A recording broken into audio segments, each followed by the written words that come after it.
Hello viewers, welcome back to my channel Home to Hotel Recipes. இன்னைக்கு நம்ம இந்த வீடியோல ராகி மாவை வச்சு இனிப்பு கொழுக்கட்டை எப்படி செய்யறதுன்னு பார்ப்போம்.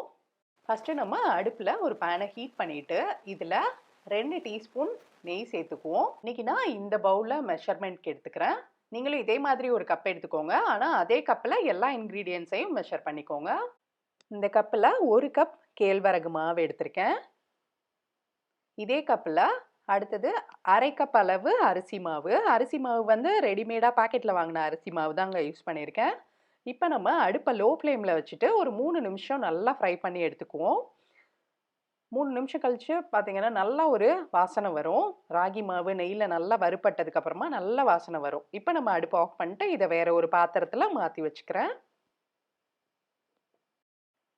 இப்போ அடுத்தது அடுப்பில் ஒரு பேன் வச்சுட்டு இதில் வெல்லம் வந்து நல்லா நச்சுட்டு ஒரு அரை கப்பு சேர்த்துட்டு இதில் 1/4 கப் அளவு தண்ணி சேர்த்துட்டு இதை நல்லா கரைச்சி எடுத்துக்க போகிறோம். பாகெல்லாம் எதுவும் வேண்டாம், ஜஸ்ட் வெல்லம் கரையணும், அவ்வளோதான். நல்லா வெல்லம் கரைஞ்சிருச்சு. இப்போ அடுப்பு ஆஃப் பண்ணி வச்சிடலாம். இப்போ நம்ம ரெடி பண்ணி வச்சுருந்த மாவில் தேங்காய் துருவல் வந்து ஒரு 1/4 கப் சேர்த்துக்கிறேன். இது கூட ஏலக்காய் தூள் ஒரு 2 பிஞ்ச் அளவு.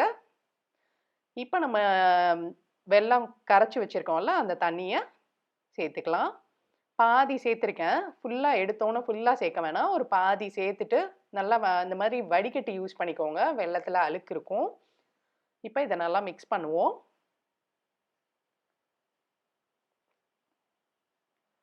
இப்போ மீதி உள்ள வெல்லத்தை ஆட் பண்ணிடலாம்.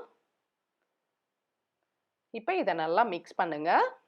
நல்லா நமக்கு கொழுக்கட்டை மாவு பதத்துக்கு வரும். நல்லா அந்த மாதிரி திக்காக வரும். உங்களுக்கு ஒரு வேளை தண்ணி ஆயிருந்துச்சுன்னா நீங்கள் ராகி மாவை லைட்டாக ஃப்ரை பண்ணிவிட்டு சேர்த்துக்கலாம். ஒருவேளை தண்ணி பத்தலை, ரொம்ப திக்காக இருக்க மாதிரி இருந்தால் லேசாக தண்ணி தெளித்து விட்டுக்கோங்க. இப்போ நான் வந்து கையால் நல்லா பிசைஞ்சு விட்டுக்கிறேன். கையில் வந்து லேசாக நெய் தடவிக்கிட்டு அதுக்கப்புறமா மாவை பிசைய ஆரம்பிங்க. அப்போ தான் கையில் ரொம்ப ஒட்டாமல் இருக்கும். இப்போ மாவு நல்லா பிசைஞ்சாச்சு. இப்போ பார்த்தீங்கன்னா மாவோட பதம் பார்த்தீங்கன்னா இந்த மாதிரி இருக்கணும். பிடிக்கிறப்ப கையில் ஒட்டவே கூடாது. ரவுண்டாக இது மாதிரி உருட்டலாம், அப்படி இல்லைன்னா பிடி கொழுக்கட்டை மாதிரி செய்யலாம். இன்னைக்கு நான் வந்து பிடி கொழுக்கட்டை மாதிரி செய்ய போகிறேன்.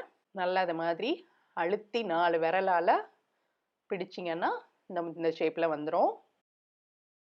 இதே மாதிரி இன்னொன்று செஞ்சு காட்டுறேன்.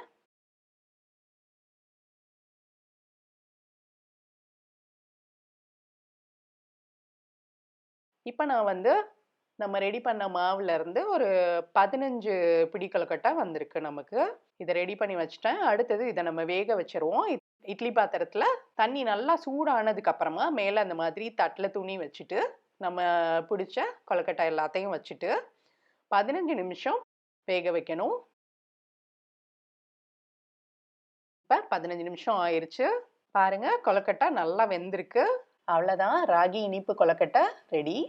இது ரொம்ப ரொம்ப ஒரு ஹெல்தியான ஸ்நாக்ஸ் ரெசிபியும் கூடங்க. நீங்கள் வந்து சாயந்தரம் ஸ்கூல் விட்டு வர குழந்தைங்களுக்கு இது மாதிரி செஞ்சு கொடுக்கலாம். இது பார்த்தீங்கன்னா ஆறுனதுக்கு அப்புறம் கூட இது மாதிரி நல்லா சாஃப்டாக இருக்கும். இப்போ நான் வந்து ஆறுனதுக்கு அப்புறம் தான் காட்டியிருக்கேன். நீங்களும் இதே மாதிரி ட்ரை பண்ணி பாருங்கள். ட்ரை பண்ணி பார்த்துட்டு உங்கள் ஃப்ரெண்ட்ஸ் கூட ஷேர் பண்ணிவிட்டு மறக்காமல் சேனலை சப்ஸ்கிரைப் பண்ணி வச்சுக்கோங்க. தேங்க்ஸ் ஃபார் வாட்சிங். பை.